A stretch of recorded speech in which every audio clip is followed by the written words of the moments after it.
11వ అంతర్జాతీయ యోగా డే వేడుకలు రాష్ట్రంలో గ్రాండ్గా జరిగాయి. అధికారులు, పార్టీలకు అతీతంగా నేతలు యోగా డేలో పాల్గొన్నారు. యోగా ప్రాముఖ్యతను వివరించారు. యోగా వ్యాయామమే కాదు, జీవన విధానమని చెప్పారు. మానసిక ఒత్తిడిని జయించి ఆరోగ్యవంతమైన జీవితాన్ని గడిపేందుకు యోగా ఉపయోగపడుతుందని తెలిపారు.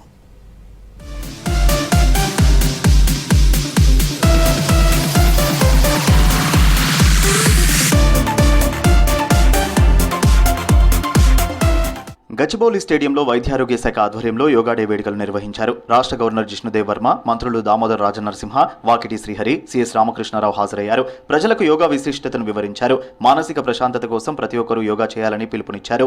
ఆరోగ్యకరంగా ఉండాలి, ఎలాంటి స్ట్రెస్ ఉండకూడదు, ధార్మిక చింతన పెరగాలి. అంటే అన్నిట్లో గొప్ప సాధన ఏదైనా ఉన్నది అంటే ఈ యోగ సాధననే. ఇది మన రాష్ట్రంలో కరిక్యులంలో ఒక భాగం అయిపోయింది. ప్రతి ఒక్క పాఠశాల, ప్రతి ఒక్క కళాశాల, ప్రతి ఒక్కరూ ఈ యోగా పాటించాలి. సరస్వతి విద్యాపీఠం విద్యారణ్య ఆవాస మహావిద్యాలయం చదువుకున్నప్పుడు చేశాం. 30 ఏళ్ల తర్వాత మన కింద కూర్చోబెడితే నట్టుబోట్లు మొత్తం లూజ్ అయిపోయినాయి. ఈ 5 నిమిషాల్లో ఎంత రిలాక్స్ అయిందంటే ఇప్పుడే అనుకుంటా ఉన్నా, ఈ రోజుకి నేను కూడా ఖచ్చితంగా యోగా చేయాలని అనుకుంటా ఉన్నా. ఖచ్చితంగా మనమందరం కూడా మరి ప్రపంచ దేశాలకు ఇది చాటి చెప్పినాం కాబట్టి దీన్ని మనం ఆచరణ చేయడం అనివార్యం. ఈ రోజుల్లో ఈ స్ట్రెస్ లో ఎలాంటి వైద్యులతో పని లేకుండా, మెడిసిన్ తో పని లేకుండా జీవనం గడపాలంటే అది యోగాగా సాధ్యం. ప్రపంచానికి యోగా పరిచయం చేసింది భారత్ అన్నారు కేంద్ర మంత్రి వీరేంద్ర కుమార్. ప్రపంచవ్యాప్తంగా ప్రజల ఆయురారోగ్యాలను కాపాడే శక్తి యోగాకు ఉందన్నారు. రంగారెడ్డి జిల్లా కనుహ శాంతివనంలో నిర్వహించిన ఇంటర్నేషనల్ యోగా డే వేడుకల్లో చీఫ్ గెస్ట్ గా పాల్గొన్నారు కేంద్ర మంత్రి. ప్రతి ఒక్కరిలో సహనం, శాంతి, సమానత్వం అలవర్చేందుకు యోగా ఉపయోగపడుతుందన్నారు. అటు కరీంనగర్ అంబేద్కర్ స్టేడియంలో యోగాసనాలు వేశారు కేంద్ర మంత్రి సంజయ్.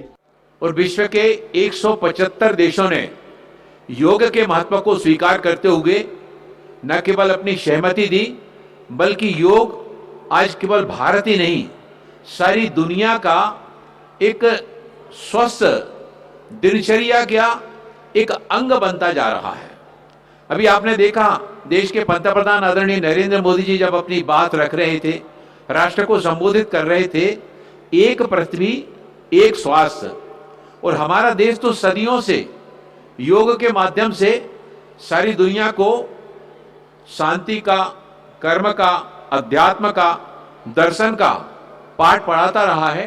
యోగా కేవలం శారీరక వ్యాయామం కాదని జీవన విధానమని అన్నారు స్పీకర్ గడ్డం ప్రసాద్. యోగా పుట్టింది భారత్లోని ఐక్యరాజ్య సమితి యోగా ప్రాముఖ్యతను గుర్తించి జూన్ 21న అంతర్జాతీయ యోగా డే నిర్వహిస్తుందని చెప్పారు.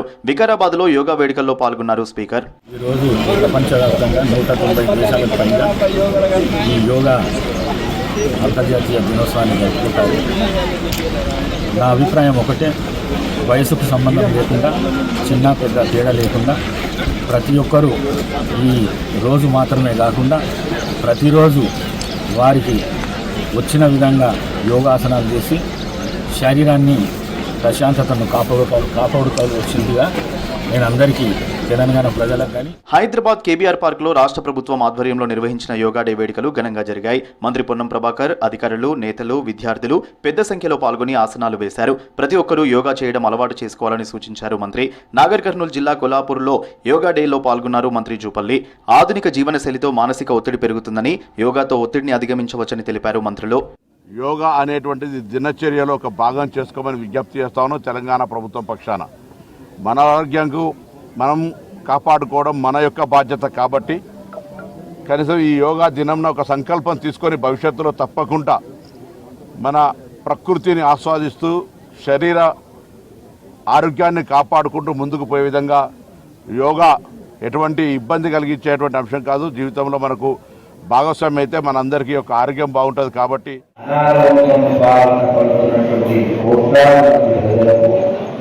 యోగా అనేది ఒక అన్నిటికంటే గొప్ప ఔషధం.